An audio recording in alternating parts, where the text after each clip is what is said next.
হওয়ার পরে এতিম, অসহায়, অনাথ মানুষ, পরিচয়হীন মানুষ, অনেক মানুষ রাস্তাঘাটে মারা যায়, অনেক পাগল রাস্তায় মারা যায়, কিন্তু তার কাফন দাফন করা, কাফন দেওয়ার মতো তার নির্দিষ্ট কোনো মানুষ নাই।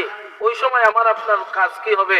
আমরা তাদের কাছে যাব গোপনে, অপরিচিত হলেও আমি দেওয়ার চেষ্টা করব, পরিচিত হলেও আমি দেওয়ার চেষ্টা করব। আর এই দেওয়াটা সমাজে প্রকাশ করব না, সমাজে প্রকাশ করব না। আমাদের সমাজে এই অবস্থা হইছে যে অমুকে কাফনের কাপড় দিলাইছে, অমুকে কাফনের কাপড় দিছেন, একজনে যদি দেন আস্তাগার মানুষে জানো।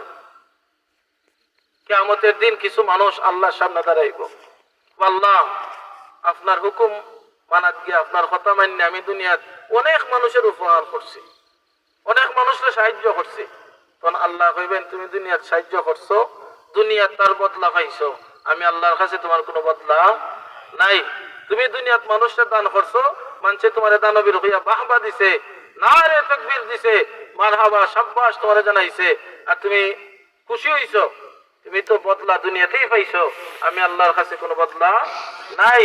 যদি আপনার এই দানটা কোনো মানুষে না জানাইয়া আল্লাহর ওয়াস্তি হয়, রাসূলুল্লাহ সাল্লাল্লাহু আলাইহি সাল্লাম বলেন কাসাহুল্লাহু মিন দাখালাল জান্নাহ।